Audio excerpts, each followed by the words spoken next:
ವೇದಗಳ ರಹಸ್ಯ. ಶ್ರೀ ಗುರುಭ್ಯೋ ನಮಃ. ಅಧ್ಯಾಯ 26. ಸಿದ್ಧಯೋಗೀಶ್ವರರು ಶ್ರೀ ಗುರುಗಳು ತಮ್ಮೊಡನೆ ವಾದ ಮಾಡಲು ಬಂದ ಬ್ರಾಹ್ಮಣರಿಗೆ ವೇದದ ಬಗ್ಗೆ ಹೇಳಿದ್ದನ್ನು ನಾಮಧಾರಕನಿಗೆ ವಿವರಿಸಿ ಹೇಳತೊಡಗಿದರು. ಏ ವಿಪ್ರರೇ, ವೇದಗಳು ತಮಗೆ ತಾವೇ ಪ್ರಕಟವಾದುದು, ಅಂದರೆ ಅವು ಅಪೌರುಷವಾದವುಗಳು. ಹಿಂದೆ ಭಗವಾನ್ ನಾರಾಯಣನು ಕೃಷ್ಣ ದ್ವೈಪಾಯನಮುನಿಯಾಗಿ ವೇದಗಳನ್ನು ಕ್ರೋಢೀಕರಿಸಿ ವ್ಯಾಸ ಎಂಬ ಹೆಸರನ್ನು ಪಡೆದನು. ವ್ಯಾಸರಿಗೆ ಪೈಲ, ವೈಶಂಪಾಯನ, ಜೈಮಿನಿ, ಸುಮಂತ ಎಂಬ ಶಿಷ್ಯರಿದ್ದರು. ಇವರುಗಳು ವೇದವನ್ನು ಸಂಪೂರ್ಣವಾಗಿ ಕಲಿಯುವ ಆಸೆಯನ್ನು ವ್ಯಾಸರಲ್ಲಿ ಹೇಳಿದಾಗ ಅವರು ಒಂದೇ ಒಂದು ವೇದವನ್ನು ಕಲಿಯುವುದಕ್ಕೆ ಜೀವಿತಾದ ಅವಧಿ ಬೇಕಾಗುವುದು, ಅಂದ ಮೇಲೆ 4 ವೇದಗಳನ್ನು ಕಲಿಯಲು ಸಾಧ್ಯವೂ ಆಗದು ಎಂದು ಹೇಳಿದ ವ್ಯಾಸರು ತಮ್ಮ ಶಿಷ್ಯರಿಗೆ ಹಿಂದೆ ವೇದಾಭ್ಯಾಸಕ್ಕೆ ಸಂಬಂಧಿಸಿದ ಪ್ರಸಂಗವೊಂದನ್ನು ಹೇಳಿದರು. ಭಾರದ್ವಾಜ ಮುನಿಗಳಿಗೆ ಎಷ್ಟು ಕಾಲ ವೇದಾಭ್ಯಾಸ ಮಾಡಿದಾಗ್ಯೂ ಸ್ವಲ್ಪ ಮಾತ್ರ ಅವರಿಗೆ ಲಭ್ಯವಾಯಿತು. ಅವರು ವೇದವನ್ನು ಓದುವ ಆಸೆಯಿಂದಾಗಿ ಅನೇಕ ವರ್ಷಗಳು ತಪವನ್ನು ಆಚರಿಸಿ ಬ್ರಹ್ಮದೇವನನ್ನು ಒಲಿಸಿಕೊಂಡು ಆತನಿಗೆ ವೇದ ಕಲಿಯುವ ತಮ್ಮ ಇಚ್ಛೆಯನ್ನು ತಿಳಿಸಿದರು. ಬ್ರಹ್ಮದೇವನು, ಏ ಭಾರದ್ವಾಜ ಮಹರ್ಷಿಯೇ, ಅದೋ ಅಲ್ಲಿ ನೋಡು, ಆ ವೇದಗಳ ರಾಶಿ ಎಂದು ಪರ್ವತಗಳಷ್ಟು ಎತ್ತರವಾದ ವೇದಗಳನ್ನು ತೋರಿದನು. ಕೋಟಿ ಸೂರ್ಯ ಸಮಾನವಾದ ಅದರ ಪ್ರಕಾಶ ಭಾರದ್ವಾಜ ಮಹರ್ಷಿಗಳ ಕಣ್ಣು ಕುಕ್ಕುವಂತಿತ್ತು. ಆಗ ಬ್ರಹ್ಮದೇವನು, ಏ ಮಹರ್ಷಿ, ವೇದಗಳು ಅನಂತವಾದವು. ಇವುಗಳನ್ನು ಸಂಪೂರ್ಣವಾಗಿ ಕಲಿಯಲು ಯಾರಿಂದಲೂ ಸಾಧ್ಯವಿಲ್ಲ. ಆದ್ದರಿಂದ ಈ ರಾಶಿಯಲ್ಲಿ ನಿನಗೆ ಸಾಧ್ಯವಾದಷ್ಟು ಮಾತ್ರ ಕಲಿಯುವುದು ಸರಿ ಎಂದು ಹೇಳಿದನು. ಬ್ರಹ್ಮದೇವನ ಮಾತಿಗೆ ತಲೆದೂಗಿದ ಭಾರದ್ವಾಜರು, ಏ ಬ್ರಹ್ಮದೇವ, ಈ ರಾಶಿಯನ್ನು ಕಂಡು ನಿಜಕ್ಕೂ ನಾನು ನಿರಾಶನಾಗಿರುವೆ. ಈ ರಾಶಿಯಷ್ಟು ವೇದಗಳನ್ನು ಕಲಿಯಲು 4 ಕಲ್ಪಗಳಾದರೂ ಬೇಕಾದೀತು. ಇದು ನನ್ನಿಂದ ಸಾಧ್ಯವಿಲ್ಲದ ಮಾತು. ಆದ್ದರಿಂದ ದಯಮಾಡಿ ನಿಮ್ಮ ಮನಸ್ಸಿಗೆ ಇಷ್ಟವಾದುದನ್ನು ನನಗೆ ನೀಡಿ ಅನುಗ್ರಹಿಸಿ ಎಂದು ಪ್ರಾರ್ಥಿಸಲು ಬ್ರಹ್ಮದೇವನು ವೇದಗಳ ಆ ರಾಶಿಯಿಂದ 3 ಹಿಡಿಯಷ್ಟು ಮಾತ್ರ ಆತನಿಗೆ ನೀಡಿ ಆಶೀರ್ವಾದ ಮಾಡಿದರು. ಹೀಗೆ ಭಾರದ್ವಾಜನು ಬ್ರಹ್ಮದೇವನಿಂದ ಪಡೆದ ಆ 3 ಹಿಡಿಯಷ್ಟು ವೇದವನ್ನೇ 4 ಭಾಗಗಳಾಗಿ ವಿಂಗಡಿಸಿ ಅಭ್ಯಾಸವನ್ನು ಮಾಡತೊಡಗಿದನು.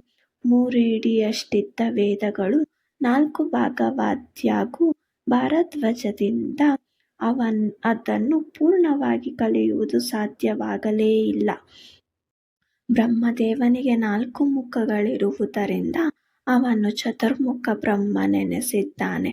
ಬ್ರಹ್ಮದೇವನು ತನ್ನ 4 ಮುಖರವಿಂದಗಳಿಂದಲೂ ಅಷ್ಟು ವೇದಗಳನ್ನು ಉಚ್ಚಾರ ಮಾಡಲು ಸಾಧ್ಯವಿಲ್ಲದಷ್ಟಿರುವುದರಿಂದ ವೇದಭಾಗದ ಅತ್ಯಲ್ಪ ಭಾಗ ಅನುಗ್ರಹಿಸಲು ಸಾಧ್ಯವೆಂದು ವೇದವ್ಯಾಸರು ತಮ್ಮ ಶಿಷ್ಯರಿಗೆ ಹೇಳಿದರು.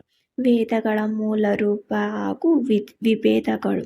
ವೇದವ್ಯಾಸರು ತಮ್ಮ ಪ್ರಿಯ ಶಿಷ್ಯರಿಗೆ ಋಗ್ವೇದ, ಯಜುರ್ವೇದಗಳ ಸ್ವರೂಪವನ್ನು ವಿವರಿಸಿ ಹೇಳತೊಡಗಿದರು. ಋಗ್ವೇದಕ್ಕೆ ಅಧಿದೇವತೆ ಆ ಭಗವಂತನ ಋಗ್ವೇದವನ್ನು ಆತ್ರಿ ಗೋತ್ರದವರು ಸಾಧಿಸಿ ಸಿದ್ಧಿಸಿಕೊಂಡಿದ್ದಾರೆ. ಗಾಯತ್ರಿಯೇ ಋಗ್ವೇದದ ಛಂದಸ್ಸಾಗಿದೆ.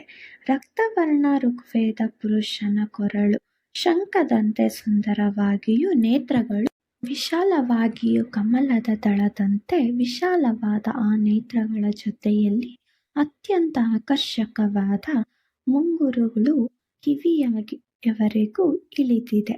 ದೀರ್ಘ ಬಾಹುಗಳಿಂದ ಶೋಭಿತವಾದ ಋಗ್ವೇದ ಪುರುಷನ ಸುಂದರ ರೂಪವನ್ನು ಮೊದಲು ಧ್ಯಾನಿಸಿಕೊಳ್ಳಬೇಕು.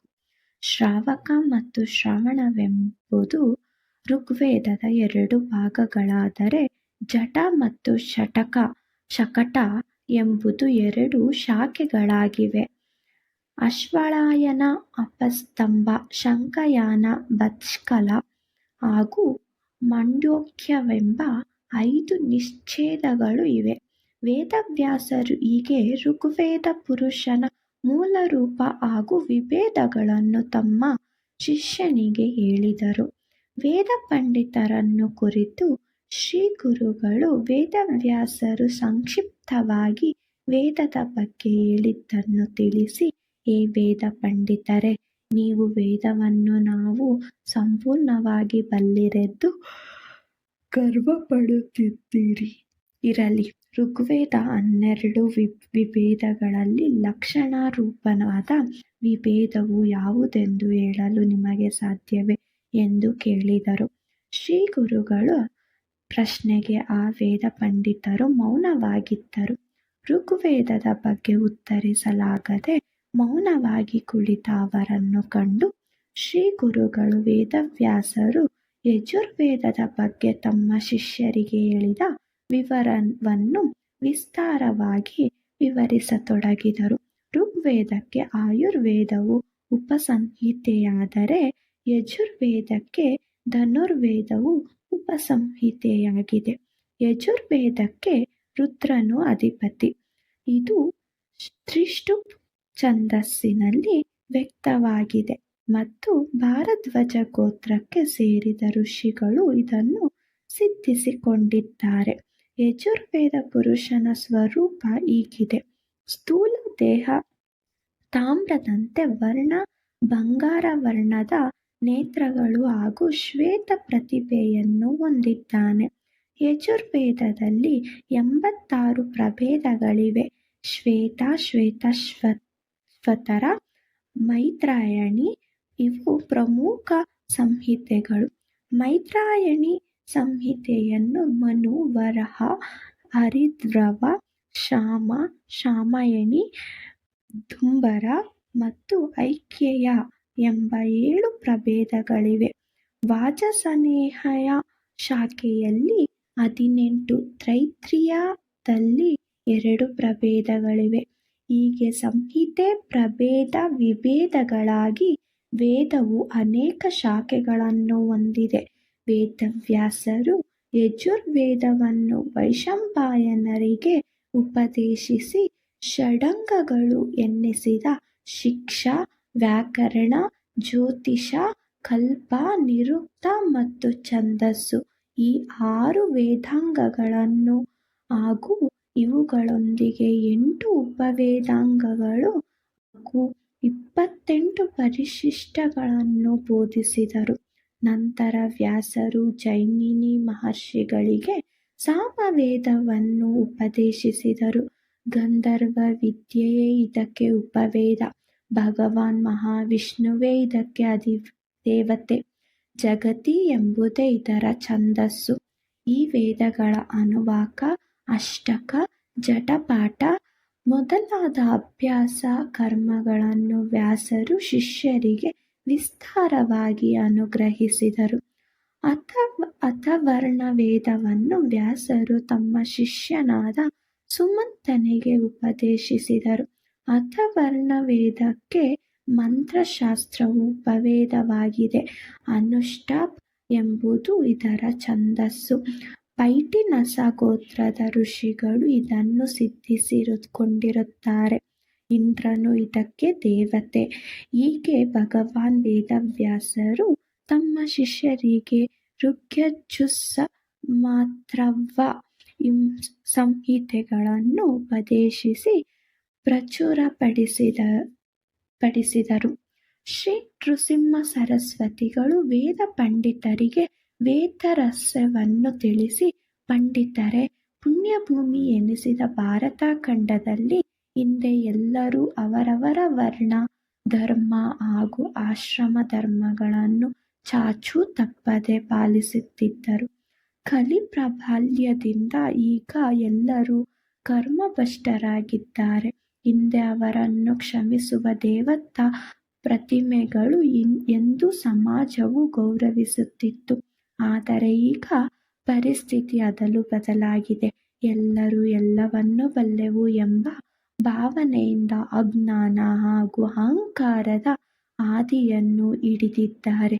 ಈ ರೀತಿಯಾಗಿ ವೇದ ಪಂಡಿತರಿಗೆ ತಿಳಿ ಹೇಳಿದರೂ ಸಹ ಅವರು ಇದನ್ನು ಲೆಕ್ಕಿಸಲಿಲ್ಲ. ಮರಣಕಾಲ ಸಮೀಪಿಸಿದ ರೋಗಿಗೆ ಔಷಧಿಗಳು ಹೇಗೆ ಹಿಡಿಸುವುದಿಲ್ಲವೋ ಹಾಗೆ ಗುರುಗಳ ಬೋಧೆ ಅವರಿಗೆ ಹಿಡಿಸಲಿಲ್ಲ. ಅವರು ಯತಿಗಳೇ, ನಾವಿಲ್ಲಿ ಬಂದಿರುವುದು ವಾದ ಮಾಡಿ ಜಯಪತ್ರ ಪಡೆಯುವುದಕ್ಕಾಗಿ. ನಿಮಗೆ ಶಕ್ತಿ ಇದ್ದರೆ ನಮ್ಮೊಡನೆ ವಾದ ಮಾಡಿ ನಮ್ಮನ್ನು ಜಯಿಸಬೇಕಾಗುವುದು. ಇಲ್ಲದಿದ್ದರೆ ನಮಗೆ ಜಯಪತ್ರವನ್ನು ಕೊಟ್ಟು ತ್ರಿವಿಕ್ರಮ ಭಾರತಿಯ ಜಯಪತ್ರವನ್ನು ಸಹ ಇದರೊಂದಿಗೆ ನೀಡಬೇಕಾಗುವುದು ಎಂದು ಮದದಿಂದ ನುಡಿದರು. ಎಂಬಲ್ಲಿಗೆ ವೇದಗಳ ರಹಸ್ಯ ಎಂಬ ಶ್ರೀಗುರುಚರಿತ್ರೆಯ 26ನೇ ಅಧ್ಯಾಯವು ಸಂಪೂರ್ಣವಾಯಿತು.